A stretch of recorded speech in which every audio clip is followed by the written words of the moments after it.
I think. Thank you, Joel. The greatest dispersal my father ever had, he was in the business all his life, all of his career. He sold Dunloggin. It averaged $1,800 and some dollars and brought $370,000, and it was about $700 higher than any herd dispersal had been up until that point in history. Here is a picture of Dunloggin. It was a beautiful farm, rolling hills, oak trees, great meadows, finest alfalfa you could find in those days, and a tremendous herd of cattle. And what year was that sale, Horace? 1943. I was 15 years old, got permission from the principal and the football coach. I hated to miss a football practice, but I did and went to the sale, and it was a tremendous experience. Came home by train and had to stand between the cars. It was wartime, and of course trains were loaded, and I stood between the cars from New York City to Syracuse. This is a picture of Mr. Natwick was the owner. He was a lumberman, born in Wisconsin, came to Maryland, and made railroad ties, made piers for the ships. He's a tremendous businessman. And these are his daughters. On the left is one daughter, and to the left of her is Mildred Natwick, who was a famous actress on stage and screen. She was in several quite famous movies, really. One of them was John Wayne. This is the Dunloggin catalog that belonged to Paul Meisner. He has his name here, and do not take this catalog, please. And he had the pedigrees compiled by National Pedigree Company in Wisconsin, and it was unique in the standpoint that he put full pedigrees on his herd sires in the front of the catalog, but in the pedigrees in the catalog, he only put their sire, and then he put the full pedigree on the dam. And he had marked in here whether they'd been checked pregnant or not. And that's about all he had marked in them. He was a master ad writer, and for, I don't know, a dozen years maybe, he had the back cover of the Holstein World, which was a national, worldwide pedigree newspaper, news magazine, and he wrote some tremendous ads. People always remember, if they saw those ads, they always remembered them. And he made the whole herd knowledgeable to the people that were reading the world. And when people came to the sale, they knew a lot of the cows by name and pedigree.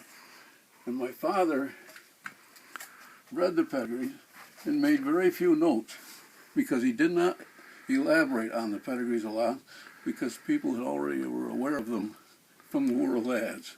And this was his,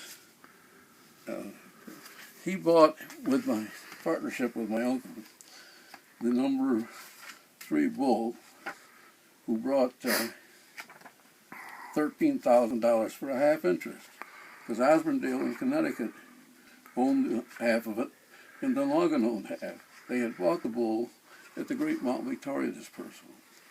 Now you'll see in here that he had W1XXX. Now W meant 1. He used Washington as his code. Washington is a 9-letter name, and so if he wanted to make a note for himself, he would put it down here. And apparently he wanted to stop at 1, but he didn't. He kept going to 13,000. Dad and Uncle Jay thought that Curtis or Osborndale would buy the other half interest from Dunloggin, but they bowed out at 12,000, and we owned him at 13,000. And the night before the sale,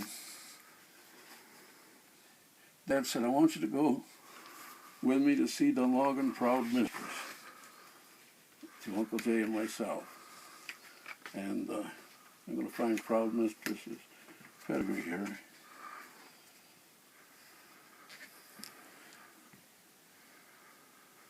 Here she's number 18.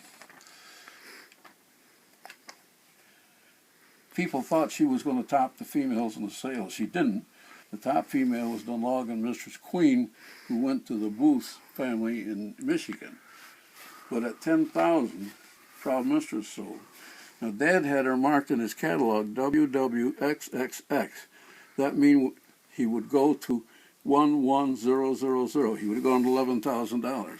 But they had sold Lochinvar, and he'd spent $13,000. So there was no purchase of Dunloggin Proud Mistress. She was a beautiful cow. She was starting to spring.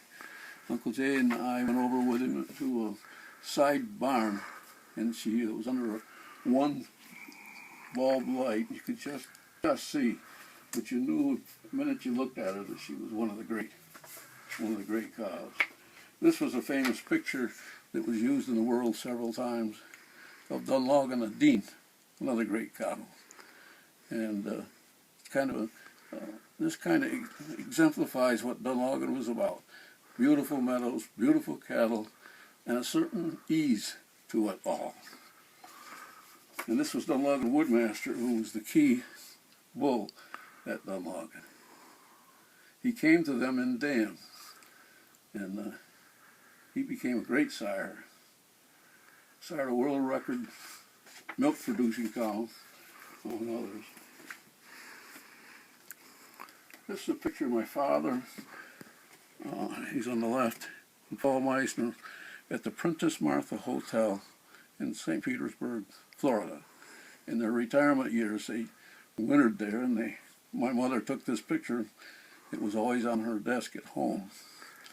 And when my wife and I went to Florida, we thought we ought to take a look at Princess Martha Hotel. And when you opened the door and walked in, it was the same as if you were walking into 1930.